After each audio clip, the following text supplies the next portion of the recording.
वे 100 बौद्धिक प्रश्नों का उत्तर काव्यात्मक शैली में देते हैं। शतावधानी डॉक्टर आर गणेश, पद्म भूषण 2026।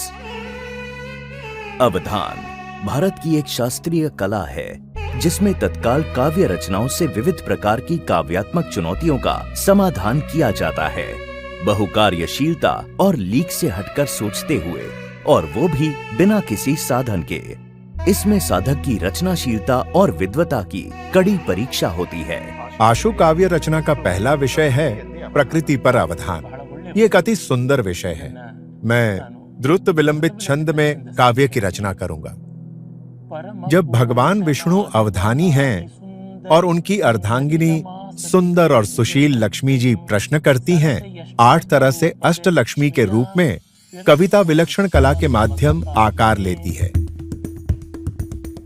1962 में कोलार के एक मध्यम वर्गीय परिवार में जन्मे नन्हे गणेश ने भारतीय शास्त्र पढ़ना शुरू किया और माता पिता का प्रोत्साहन पाकर नाटकों में हिस्सा लिया।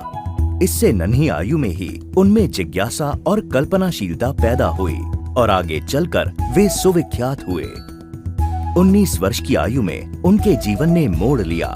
उन्होंने चामराजपेट में एक तेलुगु विद्वान को संस्कृत अवधान प्रस्तुत करते हुए देखा। वे चकित रह गए।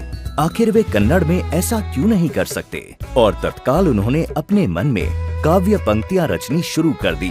कार्यक्रम समाप्त होने पर विद्वानों ने उनकी कविताएं सुनी और दंग रह गए, और इस तरह से उन्होंने अपना पहला अवधान प्रस्तुत किया। विस्मृत कला स्वरूप को पुनर्जीवन देने की दिशा में ये उनका पहला कदम था। मेरे मार्गदर्शक और गुरु दिवंगत लंका कृष्णमूर्ति मानते थे कि भारतीय संस्कृति, कला और साहित्य को इस सशक्त कला विधा के माध्यम से आम जन तक पहुंचाया जा सकता है। अकेले एक सेना की तरह उन्होंने कर्नाटक का भ्रमण किया, लोगों को अवधान की शिक्षा दी, आयोजन और कार्यक्रम किए। राज्य के एकमात्र शतावधानी के रूप में तनकर खड़े रहते हुए उन्होंने अवधान पे अपने कार्य के लिए डॉक्टरेट इन लिटरेचर की उपाधि प्राप्त की। डॉक्टर आर गणेश ने कला प्रदर्शन के क्षेत्र में भी उल्लेखनीय योगदान दिया है। उन्हें 18 भाषाओं का ज्ञान है और उन्होंने 70 से अधिक पुस्तकें लिखी हैं। डॉक्टर आर गणेश को सदैव एक शाश्वत रचनाकार के रूप में जाना जाएगा। भारतीय संस्कृति और विरासत में उनका योगदान आगामी पीढ़ियों के लिए अंकित रहेगा। इस देश के पास 7000 वर्षों से अधिक की अत्यंत समृद्ध सांस्कृतिक विरासत है। देश के साहित्य, कला और असाधारण जीवन शैली के माध्यम से मैंने इसकी असामान्य गहराई को समझा है।